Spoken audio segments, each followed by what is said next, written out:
Olá, começamos agora mais um Verdade e Vida, programa da Igreja Presbiteriana do Brasil, preparado com muito carinho para você. Temática de hoje, os pilares da Reforma Protestante. Daqui a pouquinho nós teremos essa mensagem com o reverendo Hernandes Dias Lopes, mas antes disso, aquele bate-papo que você já tem se acostumado, e hoje eu tenho a alegria de receber aqui em nossos estúdios reverendo Davi Nogueira, pastor da Igreja Presbiteriana de Curitiba e também um dos conselheiros da APECOM, a Agência Presbiteriana de Evangelização e Comunicação. Reverendo Davi, uma alegria tê-lo conosco no dia de hoje. Imenso prazer, Rodrigo. Privilégio enorme a gente poder bater esse papo. E uma alegria poder também, de alguma forma, comunicar com você que está em casa, compartilhar o Evangelho. Verdade, reverendo Davi. E a temática de hoje tem a ver com o mês de outubro, com as comemorações pela Reforma Protestante. No dia 31 de outubro, a gente relembra o dia que aquele monge agostiniano, Martinho Lutero, afixou nas portas da Igreja do Castelo de Wittenberg as conhecidas 95 teses. E por que essa data, então, é tão significativa para nós, reverendo Davi? Essa data é muito significativa porque ela marca um novo tempo para a igreja cristã. Nós sabemos que, naquele tempo, a igreja vinha passando por diversas dificuldades, especialmente no quesito doutrina.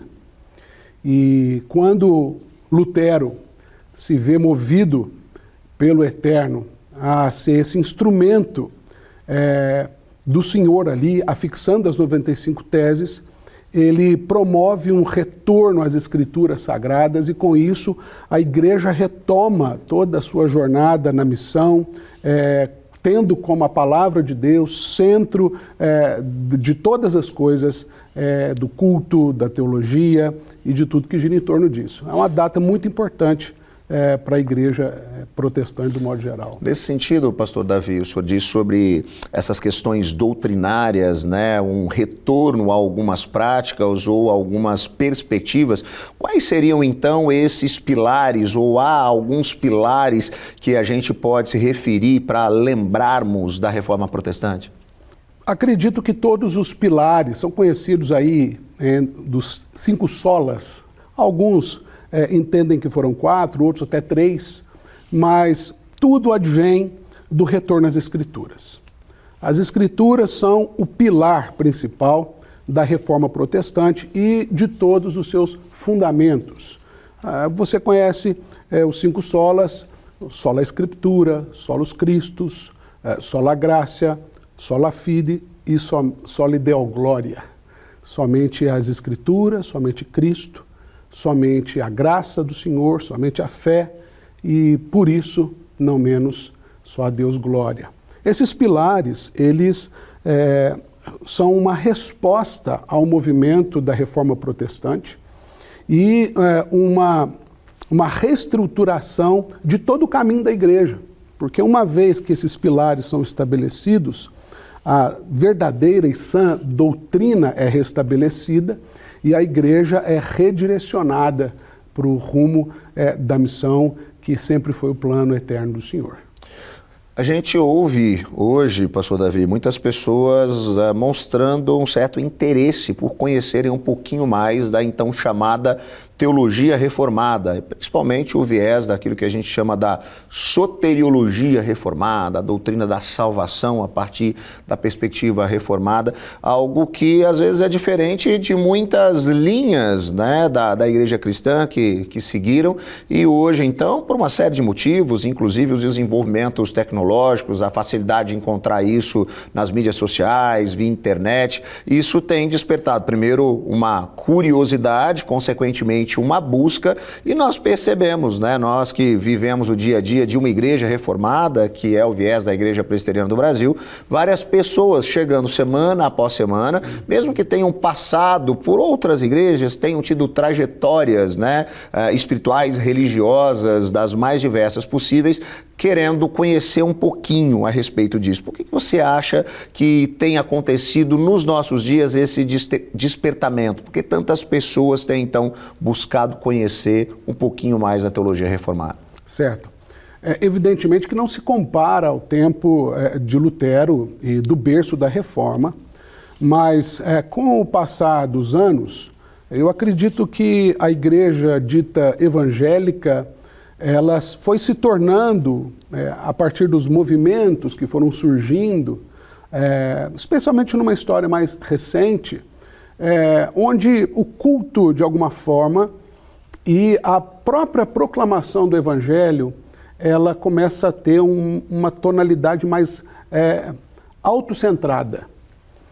Ou seja, Cristo deixa de ser o centro e o homem passa a ser a principal resposta dentro de uma pregação da palavra do Senhor. Então, eu acredito que essa centralização da mensagem no ser humano e não uma mensagem cristocêntrica, de fato, que apronta para as doutrinas da graça, em especial a doutrina da soberania de Deus, que marca a teologia reformada de modo geral. Eu creio que esse pode até ser comparado, na minha opinião, Rodrigo, a um grande avivamento da igreja, porque não há avivamento sem um evangelho pregado e cuja afetação é integral na vida do ser humano. Não há avivamento sem retorno para as Escrituras. Então, acredito que esse movimento tem sido, na verdade, um grande movimento do Santo Espírito de Deus, atraindo as pessoas, aliás, a graça irresistível do Senhor, para glorificar o nome dEle. O Senhor é misericordioso e o Senhor fala através da sua palavra. E eu creio que esse tem sido um dos principais motivos. Nessa direção, então, reverendo Davi, o que significaria, de forma prática, nós dizermos nos dias de hoje que nós somos reformados, né? Quais são as implicações práticas disso? Nós, enquanto presbiterianos, dizemos que somos reformados, né? Temos uma teologia reformada. Ok, isso é bonito de se dizer, nós entendemos que existem alguns pressupostos, então, doutrinários que nos levam a afirmar isso, mas de maneira prática, isso muda de alguma forma a nossa maneira de enxergar e de viver no mundo, no dia a dia? Completamente. Nós vivemos para a glória de Deus. E, desta forma, tudo que fazemos, tudo que vivemos, toda a nossa experiência de vida, a nossa cosmovisão, a nossa forma de enxergar o mundo e de responder às mazelas do mundo, são para a glória de Deus. Ou seja, nós entendemos que somos chamados para sermos, em todas as coisas, instrumento do Senhor, para abençoar, para proclamar, para edificar, no nome do Senhor Jesus, a sua igreja. Então, a implicação direta disso é exatamente o entendimento de que nós estamos o tempo todo glorificando a Deus. Em todas as situações, em todas as atividades. Todas as áreas da nossa vida, no nosso trabalho, em todos os nossos relacionamentos, dentro de casa, nos afazeres mais simples do cotidiano, nós vivemos para a glória de Deus. Porque é isso que a Sagrada Escritura nos ensina, é isso que o Evangelho nos mostra com muita clareza. O Senhor Jesus glorificando o Senhor no dia a dia, num casamento em Caná da Galileia, numa visita à casa dos seus amigos ali em Betânia, e tantos outros encontros do Senhor Jesus do cotidiano, e tudo isso revela a glória maravilhosa do Senhor. E é fantástico perceber isso em coisas que para nós são ordinárias, né? Você estava falando, pastor Davi, eu estava me recordando, né, de um filme até bem antigo, vou entregar aqui a idade, né? Mas que ficou bastante conhecido, chamado Carruagens de Fogo, que depois foi imortalizado na sua musiquinha, né? Que se tornou ali tema da São Silvestre. Entregamos o pessoal lembra, a cidade. Lembra mais por causa disso até. Mas ele conta a história, na verdade, de um atleta olímpico, um corredor, medalhista de ouro nas Olimpíadas, que era filho de missionários presbiterianos e viria a se tornar um missionário presbiteriano chamado Eric Liddell. E em determinado momento do filme, filme, ele é questionado então por sua irmã o porquê que ele corria. E ele responde prontamente: Deus me fez veloz com um propósito. Então, quando eu corro, Deus sorri. É essa a compreensão de quem vive em todas as coisas, das mais ordinárias às mais extraordinárias, para a glória de Deus. Seria mais ou menos por aí? Seria, com certeza. Voltando a um ponto atrás, que nós acabamos de dizer, e me vem isso agora ao coração. Inclusive, muita gente tem procurado as igrejas reformadas pensando na nova geração. Porque quando nós entendemos que tudo que nós fazemos é para a glória do Senhor, nós que somos pais, nós queremos isso para os nossos filhos. Nós temos o grande desafio como igreja reformada no tempo que nós vivemos de inculcar na próxima geração essa perspectiva, essa cosmovisão de que tudo é para a glória de Deus. E isso, mais uma implicação direta, significa formar profissionais das mais diversas áreas que vão servir o Senhor naquilo que eles fazem.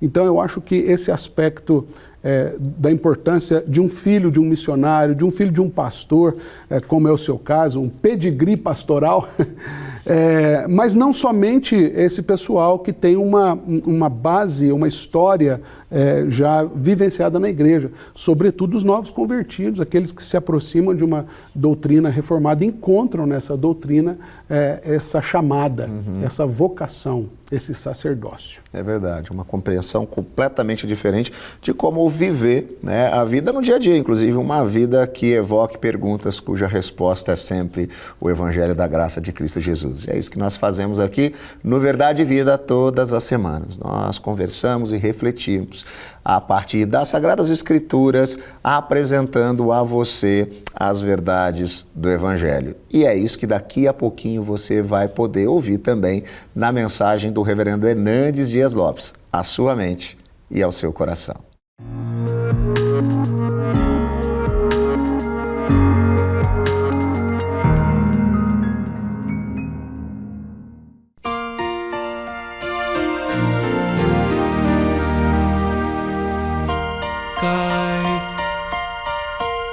Cai a chuva sobre o mal e o bom, nasce o sol e nem faz distinção. Assim é a graça do eterno Deus, derramada sobre os filhos seus, e só alguns se lembram de agradecer, pois só alguns assim conseguem compreender.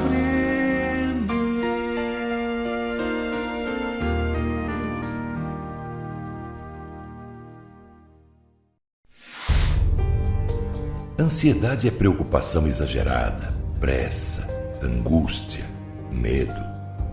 Ansiedade rouba sua alegria, tira sua paz, seu brilho, consome pouco a pouco a sua vida. Vivam sem preocupações na presença de Deus, pois Ele toma conta de vocês.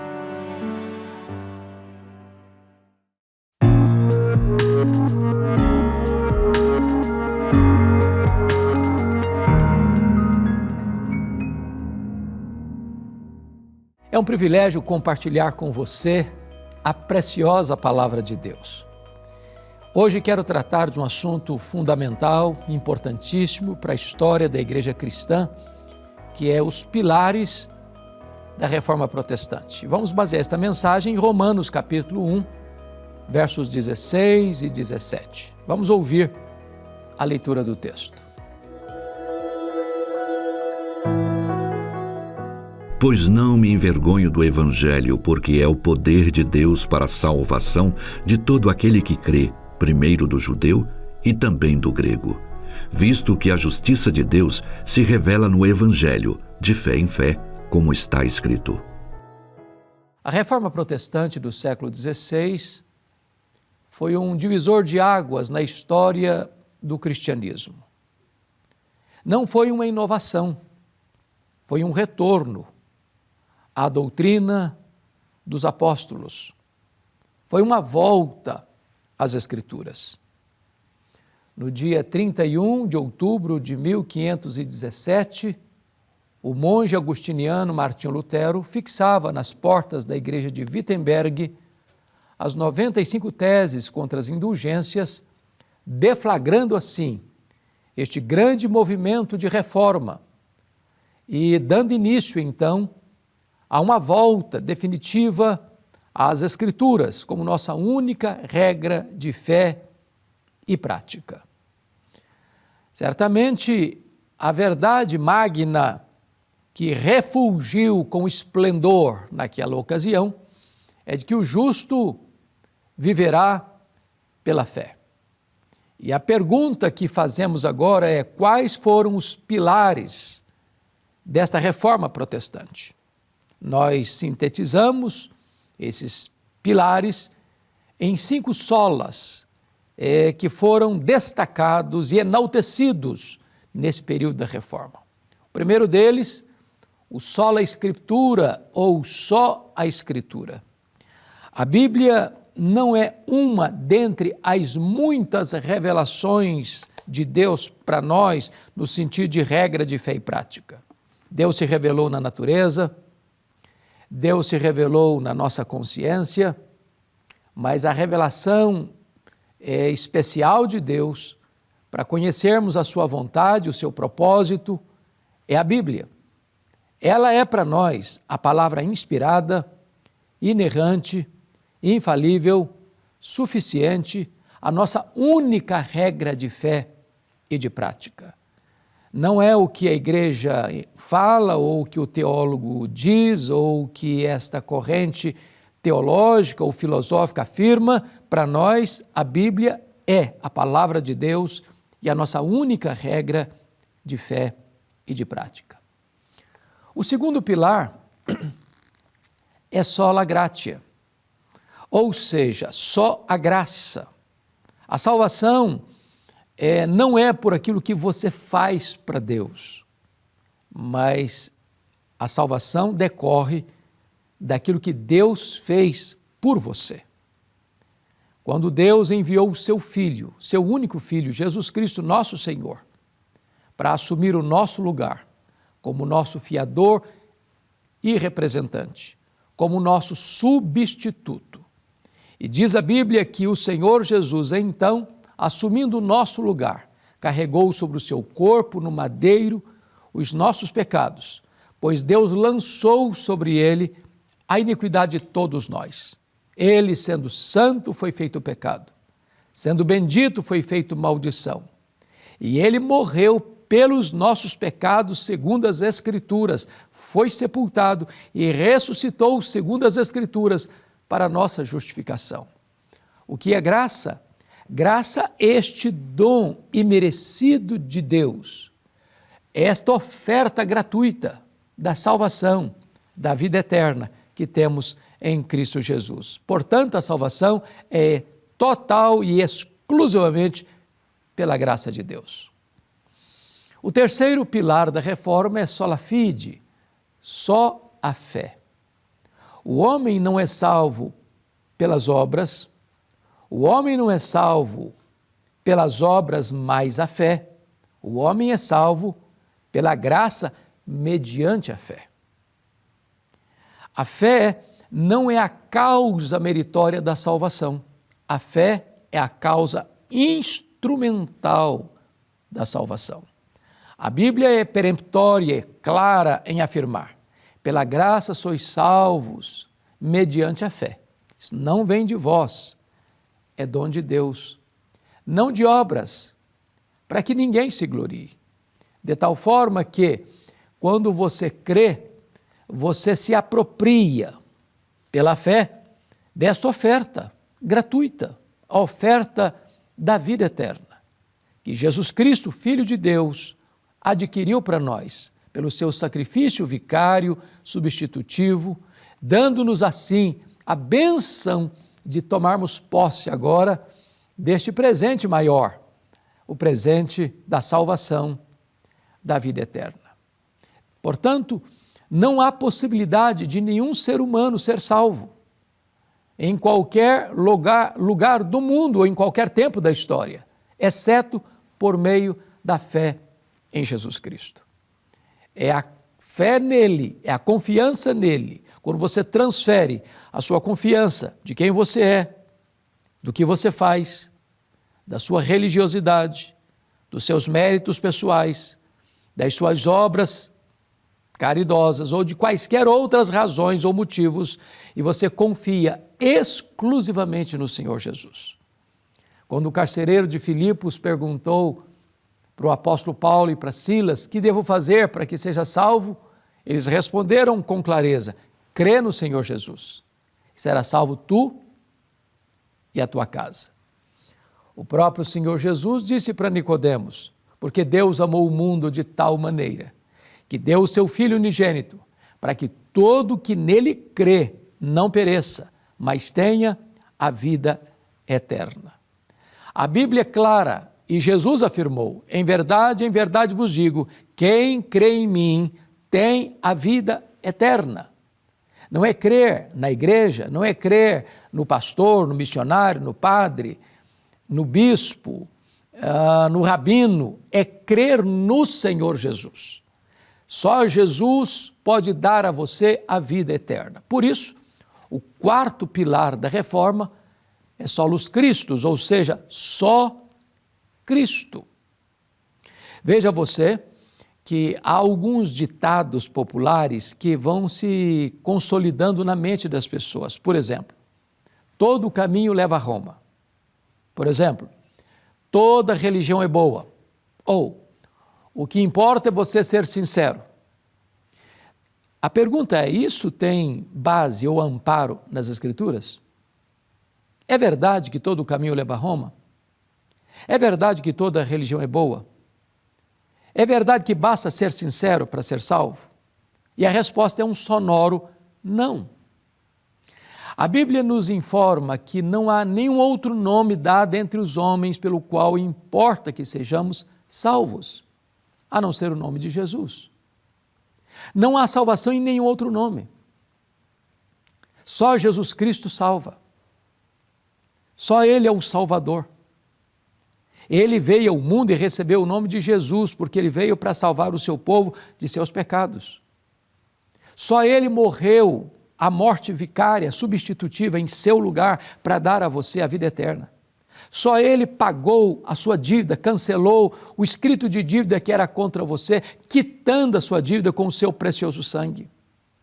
Só Ele é a porta do céu. Foi Ele quem disse: eu sou a porta. Quem entrar por mim será salvo, entrará e sairá e achará pastagens. Só Jesus é a luz do mundo. Quem o segue não andará em trevas. Só Jesus é o pão da vida. Quem se alimenta dele nunca mais terá fome. Só Jesus é o bom pastor que deu a vida pelas ovelhas. Só Jesus é a ressurreição e a vida, e quem crer nele não morrerá eternamente. Só Jesus é o caminho e a verdade e a vida, e ninguém pode ir ao Pai a não ser por ele. Só Jesus é a videira verdadeira, e só enxertado nele você pode produzir frutos para a glória de Deus. O apóstolo Paulo, tratando desta mesma matéria, lá em 1 Timóteo 2,5, vai dizer: há um só Deus e um só mediador entre Deus e os homens, Jesus Cristo, homem. Portanto, se você tomar um outro caminho que não Jesus, você não chega a Deus. Se você entrar por outra porta que não Jesus, você não entra no céu. Jesus é a porta do céu. Hoje é mistério que você reconheça que Ele é o único que pode dar a você a vida eterna, é o único que pode dar a você perdão para os seus pecados, é o único que pode conduzir você ao Pai. Mas, finalmente, em quinto e último lugar, o último sola da reforma é soli Deo gloria, só a Deus toda a glória. Na verdade, quando o homem adota o caminho das obras, ou o caminho do merecimento, ou o caminho da religiosidade, pensando em encontrar salvação nesses caminhos, ele está construindo com as suas próprias mãos o seu caminho. Mas o caminho da salvação não é aberto de baixo para cima, da terra para o céu, mas foi aberto do céu para a terra. A salvação foi planejada por Deus, é executada por Deus e é consumada por Deus para que Deus receba toda a glória. Porque dele e por meio dele e para ele são todas as coisas, a ele pois glória pelos séculos eternos. De tal forma que não há a mínima possibilidade do homem chegar diante de Deus para ser salvo, dizendo, olha, eu mereci, eu fiz por onde? Então eu vim aqui receber a minha medalha de honra ao mérito. Eu vim aqui levantar o troféu do meu esforço. Não, absolutamente não. A salvação é só pela graça. A salvação foi planejada, é executada e é consumada por Deus, porque só Deus recebe a honra, a glória e o louvor. Toda glória dada ao homem é vanglória, é glória vazia, é idolatria, é abominação. Portanto, Deus é o único que merece toda a honra, toda a glória e todo o louvor, porque Ele é o Deus da nossa salvação. Bom, diante desses 5 pilares, dessas verdades magnas e eternas que emanam das Escrituras, isso requer de você uma decisão. O que você vai fazer? Você já tem uma Bíblia? Você estuda a sua Bíblia? Você conhece a sua Bíblia? Você crê na Bíblia? Você compreende que a salvação é pela graça? Que você a recebe por meio da fé? Você reconhece que só Jesus Cristo salva? Você já entregou sua vida a Ele? Se arrependeu de seus pecados e pôs sua confiança nele? Você tem vivido na presença de Deus e para a glória de Deus? Hoje é um dia que você pode fazer a decisão mais importante da sua vida. Entregar o seu coração a Jesus, confiar nele como seu Redentor e receber dele, pela graça, mediante a fé, o presente, o dom da vida eterna. Eu quero orar com você, eu quero orar por você, quero orar pela sua família. E onde você está, ore comigo nesse momento. Esse é um tempo de buscarmos a Deus, de colocarmos a nossa vida na presença de Deus. Querido Deus, te agradecemos pelo privilégio de abrir a Escritura e saber que não precisamos nos envergonhar do Evangelho, porque ele é o teu poder para a salvação de todo aquele que crê. Porque a justiça é tua e nós vivemos pela fé. Então, aplique esta palavra ao coração daqueles que estão nos assistindo, para que haja salvação nesta casa, para que haja alegria lá nos céus por um pecador que se arrepende aqui na terra. Oramos assim, em nome de Jesus. Amém.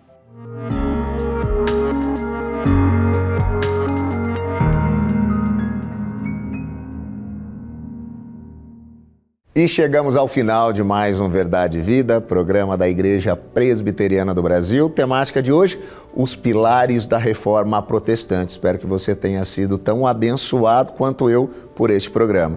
E se você quer receber o programa de hoje aí na sua casa para você poder compartilhar com seus amigos, com seus parentes, é muito fácil.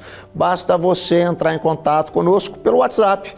Você manda uma mensagem, o nosso código de área está aparecendo aqui, é o 11 9 47 18 94 50. Sabe o que você vai fazer? Você vai digitar a palavra vida e vai aparecer aí no seu telefone. A gente vai enviar para você o programa de hoje. Você vai poder compartilhar com quem você quiser.